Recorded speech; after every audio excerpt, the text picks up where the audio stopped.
1620, una fecha histórica en la historia de los Estados Unidos, pero yo diría que también para el mundo. ¿Quieres saber por qué? Toma tu Biblia y mantente en sintonía.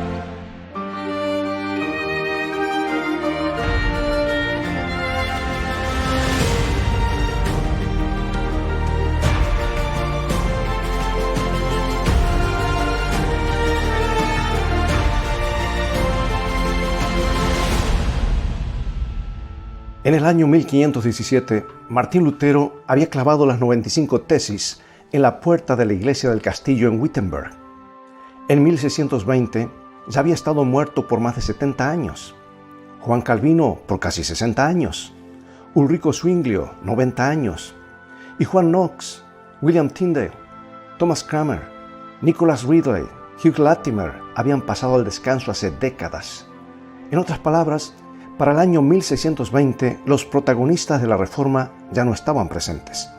Se podría decir que la Reforma terminó alrededor de esa época, y muchos estudiosos han dicho que llegó a su fin con la Paz de Westfalia en el año 1648, cuando una serie de tratados pusieron fin a las guerras religiosas en Europa. Un poco después de que la Reforma llegara a su fin, uno de los desarrollos más significativos en la proclamación de la palabra de Dios y en los principios bíblicos estaba en marcha, y la mano de Dios se podía ver por todas partes.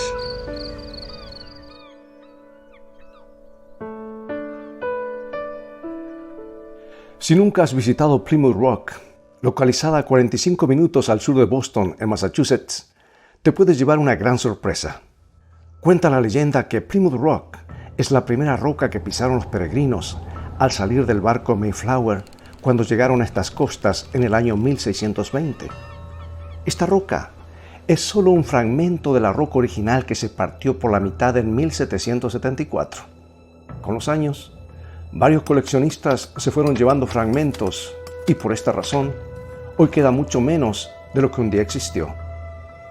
A nadie le gusta que la verdad se interponga en el camino de una buena historia. Pero lo cierto es que nadie afirmó que los peregrinos desembarcaron en Plymouth Rock hasta el año 1741, 121 años después de que el Mayflower llegara al puerto de Plymouth. Pero la roca en sí no es lo importante.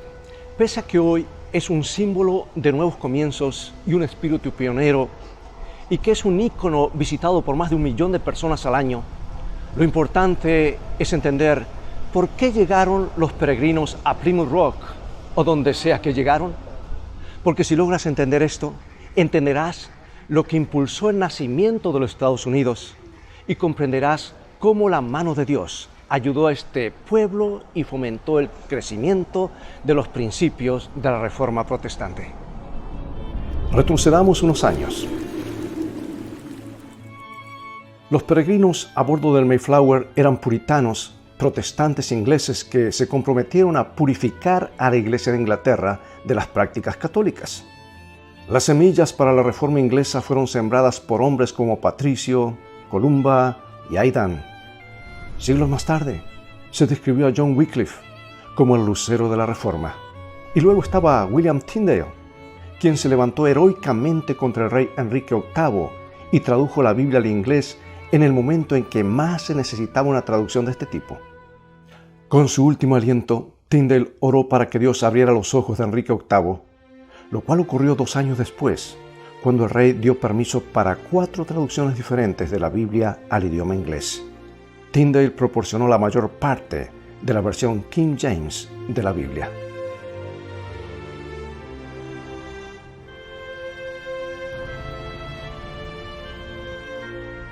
Aunque la iglesia en Inglaterra se había separado de Roma, necesitaba una reforma inmediata. Si bien es cierto que el rey de Inglaterra, Enrique VIII, fue motivado a separarse de la Iglesia Católica Romana porque Roma no quiso anular su matrimonio con Catalina de Aragón en la década de 1530, la antipatía de Inglaterra hacia la Iglesia romana era mucho más profunda que eso. Hubo importantes problemas doctrinales que separaron a los dos, pero los puritanos querían incluso mucho más que eso. Aunque la Iglesia de Inglaterra era estructuralmente independiente de Roma, eso no era suficiente para los puritanos. Creían que lo que decía la palabra de Dios sobre la creencia cristiana y la adoración cristiana era suficiente para el cristiano. Y que agregara lo que Dios había dicho y declarado en su palabra era innecesario y aún peligroso. Querían que la Iglesia de Inglaterra fuera en la misma dirección que los luteranos o los protestantes reformados en otras partes de Europa y regresara a lo que creían que era una forma más bíblica de cristianismo. Sin embargo, la Iglesia de Inglaterra continuó aferrándose a muchas de las formas del catolicismo. El movimiento protestante se separó en gran parte en dos alas. El ala luterana calvinista, a menudo llamada teología reformada, principalmente después de las enseñanzas de Martín Lutero y Juan Calvino, y el ala arminiana, que se inspiró en las enseñanzas de Jacobo Arminius, y otros que se enfocaron en la voluntad propia del cristiano en el proceso de salvación, junto con las enseñanzas prácticas como la no participación en las guerras y la separación de la Iglesia y el Estado. Los puritanos de Inglaterra claramente tomaron sus creencias del ala luterana calvinista, y esto se demostraría por sus puntos de vista sobre la libertad religiosa, particularmente cuando llegaron al Nuevo Mundo. Los puritanos desempeñaron un papel importante en la historia política de Inglaterra a lo largo del siglo XVII. Durante un tiempo, los puritanos gobernaron el país bajo el liderazgo de Oliver Cromwell durante la década de 1650. A principios de la década de 1600, el rey Jacobo I decidió que no toleraría más la agitación de los puritanos. Entrarían en las políticas y prácticas de la Iglesia de Inglaterra, o se irían. Muchos de ellos se fueron. Fue difícil para los que vivían en la Inglaterra. Muchos de ellos comenzaron a describirse como separatistas, porque llegaron a la conclusión de que la Iglesia de Inglaterra nunca iba a cambiar. Muchos de ellos huyeron a la República Holandesa, que en ese momento era más favorable al protestantismo reformado.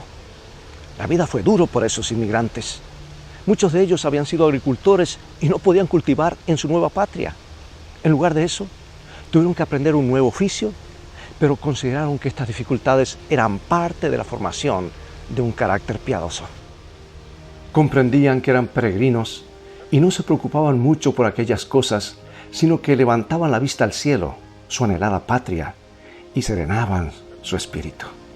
Eventualmente, algunos de estos peregrinos decidirían dejar los Países Bajos, dirigirse a Inglaterra, abordar un barco llamado Mayflower, cruzar el Atlántico. Tristemente, algunos de ellos nunca lo lograron. Te contaré más detalles en unos instantes.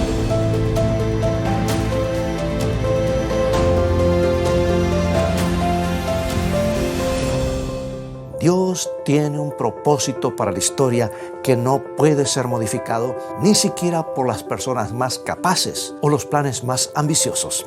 La Biblia nos dice claramente que en las horas finales de la historia de esta tierra, el pueblo de Dios quedará atrapado en otra controversia religiosa relacionada con la adoración. Habrá un grupo de personas que se aferrarán obstinadamente a su fe en Cristo. Se negarán a aceptar sustitutos. Se negarán a transigir. Amigo y amiga, se acerca el momento cuando tu fe será puesta a prueba.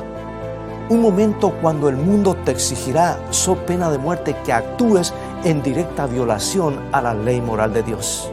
Pero la promesa de Dios es que en el momento en que pises dentro del horno, Él estará allí. ¿Estarás tú de parte de la verdad?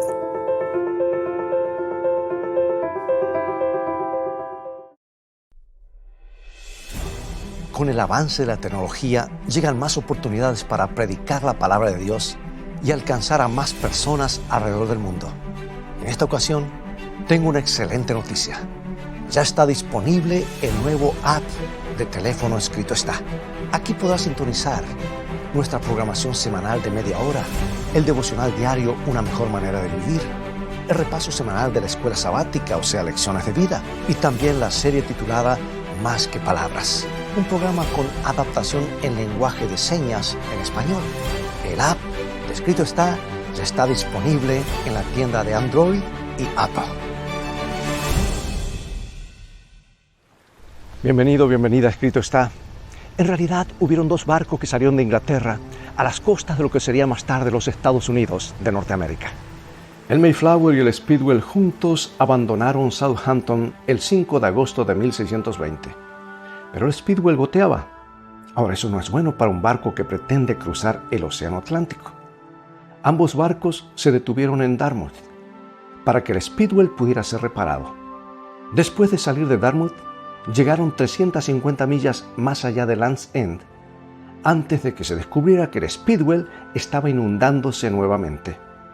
Así que una vez más, volvieron a Dartmouth. El Mayflower decidió continuar sin el Speedwell. Algunos de los pasajeros del Speedwell se amontonaron en el Mayflower y por lo tanto el Mayflower, con 102 pasajeros y entre 25 a 30 tripulantes, se dirigió a lo que sería un viaje miserable, pero lo lograron. Lento pero seguro. La vida se estableció aquí, en esta tierra nueva, y cada vez más personas seguirían los pasos de los peregrinos de Inglaterra. Fueron impulsados por un deseo de libertad de conciencia sin entender realmente lo que era. La idea de que Dios le ha dado el derecho de controlar la conciencia a la Iglesia y de que la Iglesia tiene el derecho de definir lo que es y castigar la herejía es una escuela de pensamiento que salió de Roma. Pese a que estas personas rechazaron muchas de las doctrinas romanas, retuvieron el espíritu de la intolerancia. Cualquier iglesia que establecieran sería una iglesia-estado. Ellos dictaron que solo miembros de la iglesia podían tener voz en el gobierno. El poder secular estaba en manos de la iglesia, y esto solo les podía conducir en una dirección: persecución.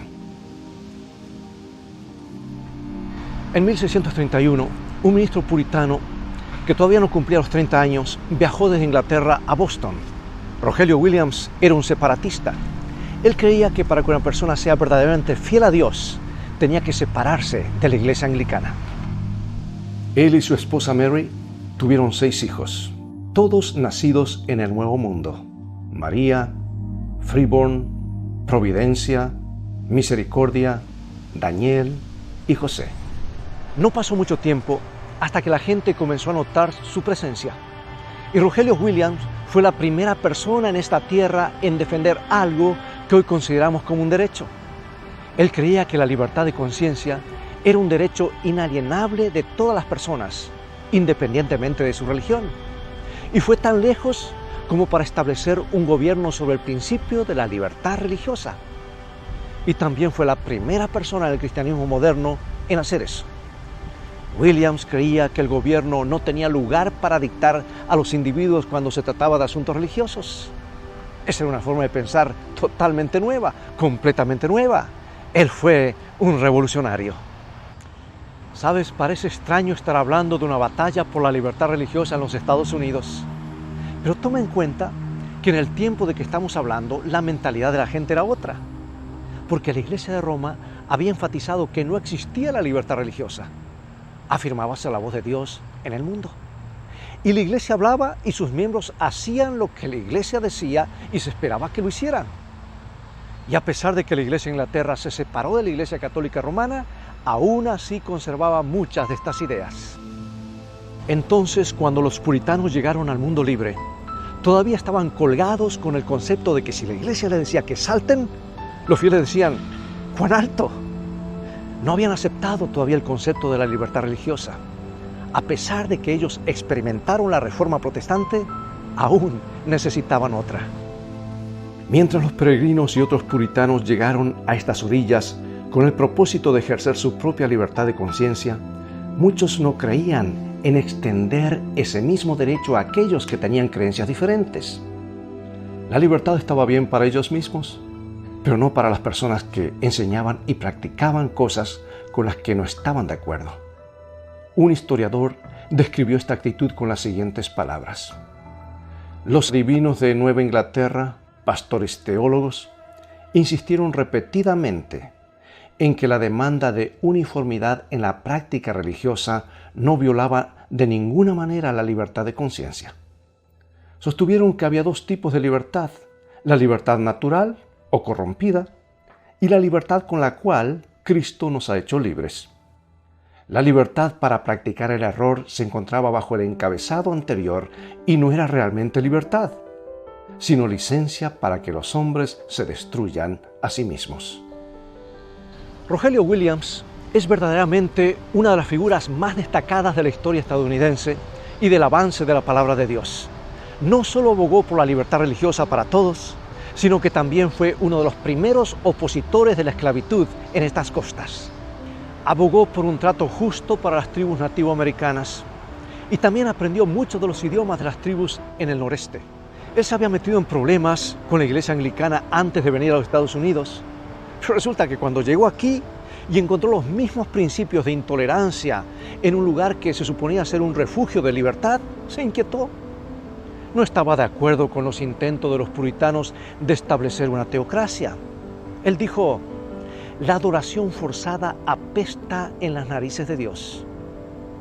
Williams también creía que Constantino fue más dañino para la iglesia cristiana que Nerón, porque Constantino unió exitosamente el poder del gobierno civil con la autoridad de la iglesia. En poco tiempo, las cosas empeorarían para Rogelio Williams. Te contaré más en un momento.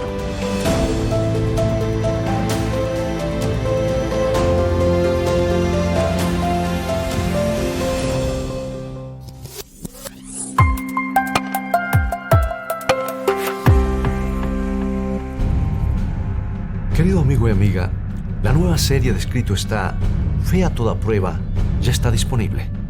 En ella nos trasladaremos al antiguo Imperio Romano, donde los primeros cristianos, rodeados por un ambiente sediento de poder, lujuria y persecución, lucharon para mantener una fe viva pagando el precio de la muerte. Y aunque carecieron de poder político o recursos económicos, alcanzaron la victoria. ¿Cómo pudieron estos mártires soportar la tortura y el dolor? ¿Cómo mantuvieron viva la llama de la fe? Y aún más importante, ¿cómo puedes tú tener esa misma fe en la hora de la prueba? Fe a toda prueba. 5 temas que desafiarán tu fe. Adquiérela hoy mismo visitando la tienda de escritoestá.org o llamando al 423-362-5834.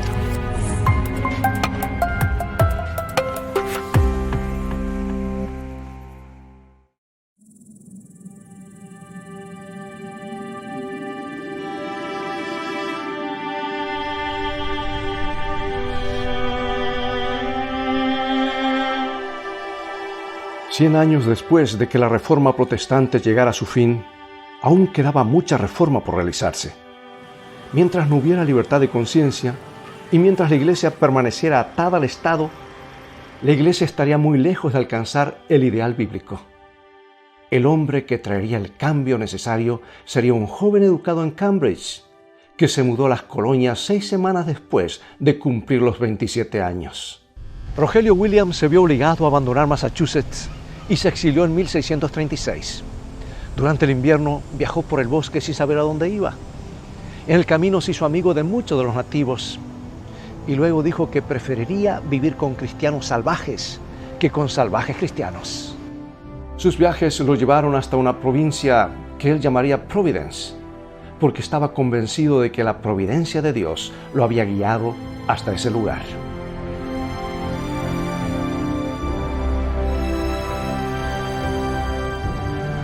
Fue Rogelio Williams, no Thomas Jefferson, quien primero acuñó la frase muro de separación en lo que respecta a la Iglesia y el Estado. En 1644, Williams describió la necesidad de construir un muro de separación entre el jardín de la Iglesia y el desierto del mundo. El principio fundamental de la colonia de Rogelio Williams era que cada hombre debería tener la libertad de adorar a Dios según los dictados de su conciencia. Los principios fundamentales de Rhode Island, la libertad civil y religiosa, se convirtieron en las piedras angulares de la República Americana. Esto fue extremadamente significativo.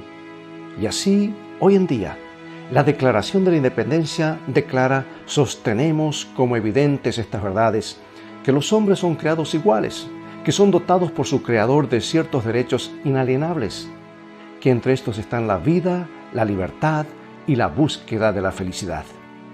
Y la Constitución garantiza la libertad de conciencia en materia religiosa. Nunca se exigirá una declaración religiosa como condición para ocupar ningún empleo o mandato público en los Estados Unidos.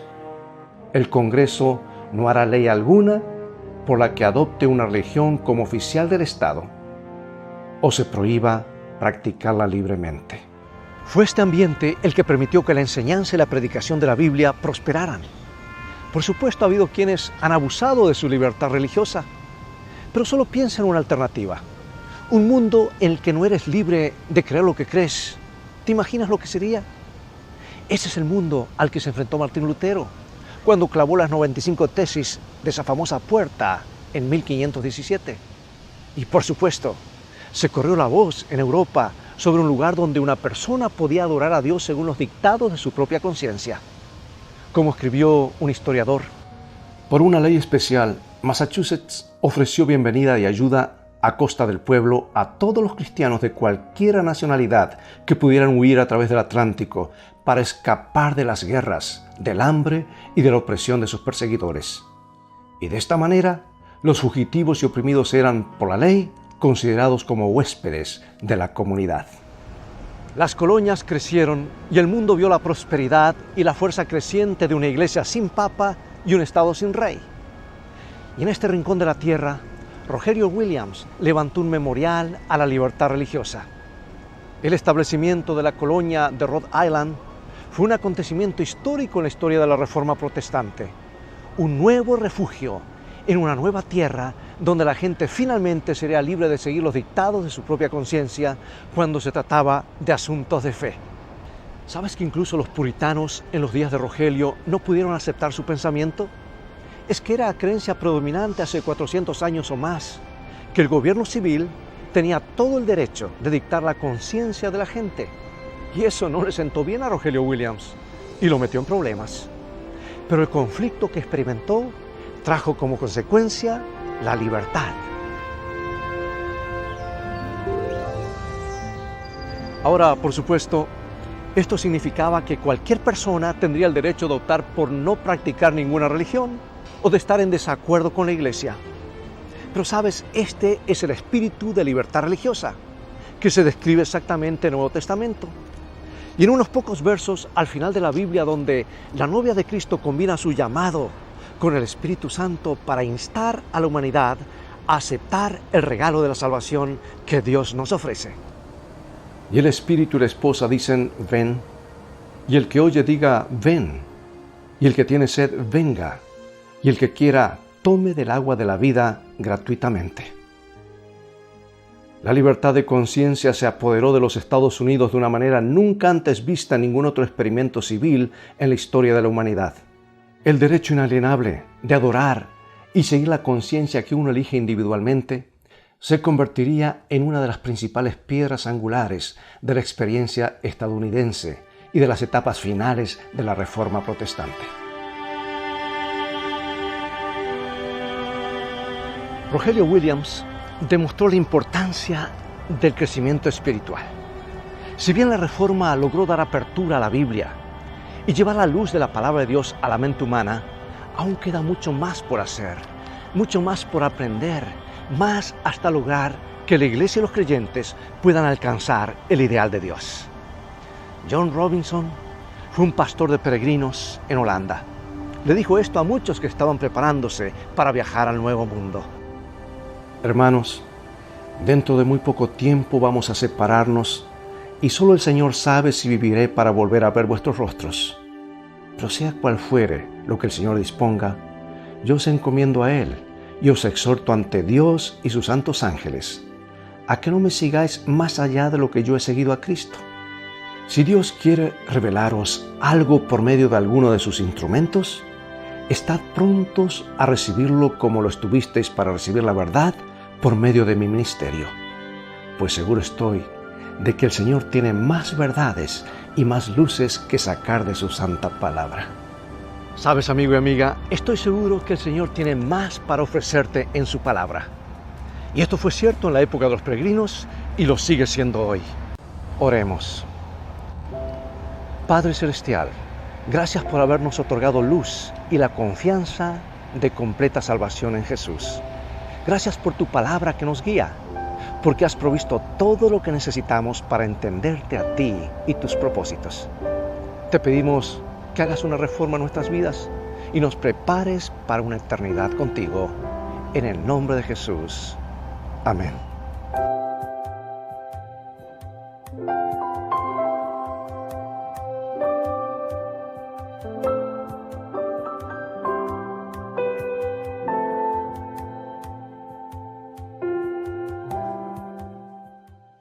Bien, amigo, amiga, es todo el tiempo que tenemos por hoy.